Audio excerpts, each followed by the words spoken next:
Let me just ask you this, Mr. Risk Taker. What's the bigger risk? Carrying on like you're going, or taking the deeper dive? What's better?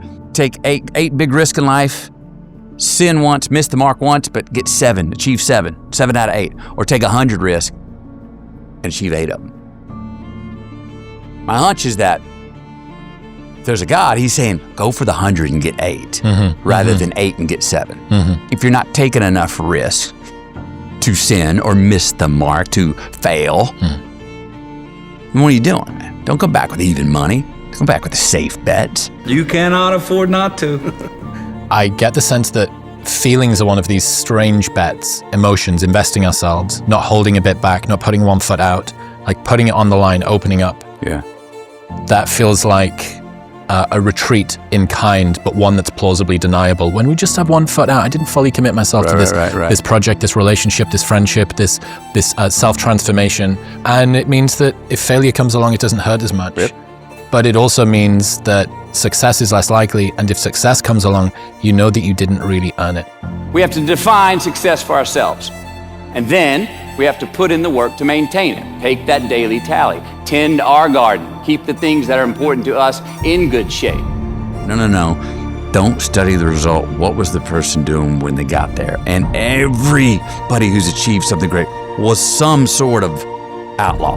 Yep. Some Imbalance. sort of hustler. Out of balance, out of whack, dark times. Whoa. Airstream. Still wakes up in the middle of the night and glad they're wearing a mouth guard because they'd have chipped all their teeth with that fucking nightmare they were having about those things they did back then. I'm one of those. Prioritize who you are, who you want to be, and don't spend time with anything that antagonizes your character. Let's carry on and trust and be ready to do the work to say, we're not gonna just let that slide anymore. No, make a sacrifice today.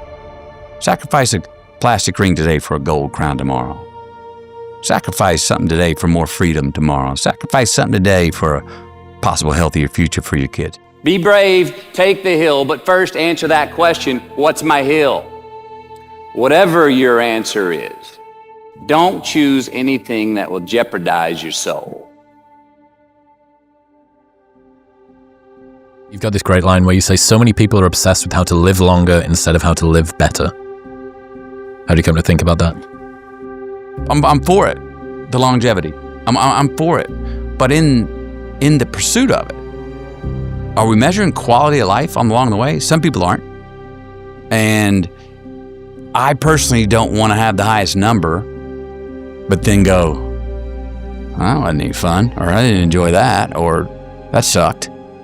Profit measures quality with the quantity.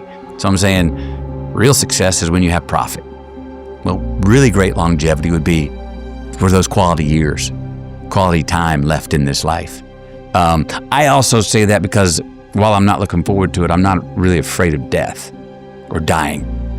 I'm not looking forward to it. I'm shaking my boots if I'm face to face with that great white. You know what I mean? I'm not looking forward to it, but I see it as obviously it's inevitable, and obviously I personally see it as hopefully a comma, you know, not a period.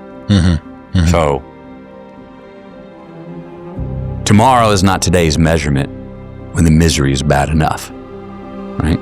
These people don't have to the suffering consideration. It's a privilege, man. I'm trying to put food on the table right now. I'm paying my rent tonight. You want to talk to me about investing in my future? And I say, and that's part of what faith and religion are for, to help those in misery hang on to a hope that will most likely not be served them in this life, to sell them belief and faith that they will be served in the next. And what if there is nothing there, man? What if there's nothing to hope for? What if there's no next? I don't know. But either way, in misery here or without a heaven there, not having any hope or faith in anything is a certain way to remain where you are forever. But if you can find something that you can keep going, something that no matter how small to look forward to and continually have faith in and chase, well, then your life here is gonna be better now, heaven or not. Let's go to the dream. Let's flip that script. I always have gone from nonfiction to say, let's make that the dream. Just keep living. Art emulates life. Let's go to dreams. Let's go to poems, prayers. These are pursuits of an ideal beauty. These are in between the lines. This is in between the math. This is not academic. This is not intellectual. These are ideals that we pursue, the beginner's mind that we have as a child before we know worse. And I don't want to be ignorant. I don't want to be foolishly optimistic. Let's look to those and believe that we can still make those real. I grew up only knowing sort of the courage of the persistence. Be resilient, endure, get up, dust yourself off, go. The problem with that, the Achilles heel with that, is if you get up and you have the courage to keep on going every time and get up and dust yourself off, you make the same mistakes each time around because you never backed up. To have what I've now learned and still learning is the courage to go, no, I'm going to let some people pass me in the race right now because I'm going to look at why I keep stepping in that damn same pothole and twisting my ankle, the same spot. Why I keep failing when I try to get that next spot in this relationship. There is a unique sort of circle of hell that is reserved for when you keep on making the same mistake over and over again. That you've done it, you've had to pay the penance, say that you're sorry, and then arrive straight back at the same place. Yeah. I think there's a hell in the mirror. Then I think it can become a living hell. Like I got that poem in there, Daymares. I love that one. I do too. You know, nightmares suck, but at least you wake up. And they're over.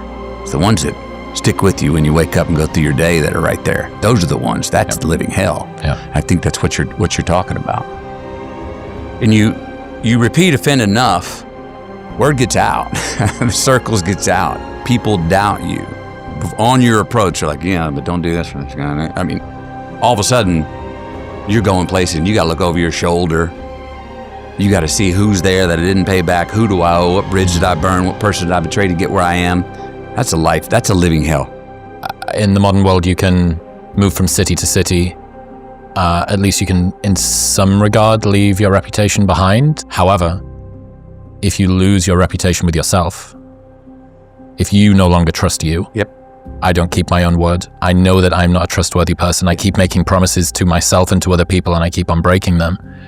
I keep doing something that hurts other people, or the same person. They don't trust me anymore, and I don't trust me anymore. The rom-com time, that was definitely me doing the work I was doing and only being able to do the work I was doing and offer the roles I was getting in the rom-coms was eating at me. Because I felt like life is good, man. I make good money. Feel like I can roll out of bed and do one of these tomorrow morning. Well, that's cool. I'm the go-to guy for this. I was countered by, I had met Camilla, fallen in love. She's now pregnant with her first child. My life was extremely vital, and I was alive, cried harder, laughed louder, felt more joy, all those things. But my work was like, all right. And I was like, well, I wish my work could be as challenging or as vital as my life. And I remember looking in the mirror going, well, be glad right now. Appreciate that it's not the other way around. But can I have my work challenge my lifestyle in this vitality? Yeah, if I do some dramas I want to do, well, those aren't coming. All right, if I can't do what I want to do, let me quit doing what I was doing. Now that was, it was definitely courageous. I did honestly think I'd written myself a one-way ticket out of Hollywood.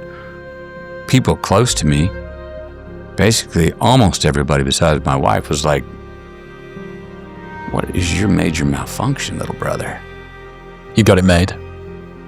Why are you throwing a jackknife in this stuff where you're tripping yourself running downhill, man? You did it. I had my wife and myself to remind myself of that 4 a.m. clarity that I had in tears when I was like, no, I'm rolling the dice. I'm sticking with it. Yeah, man. I did think I wrote myself a ticket out of Hollywood. I did look at other vocations, become a teacher, a wildlife guide. I seriously looked at those things. But over time,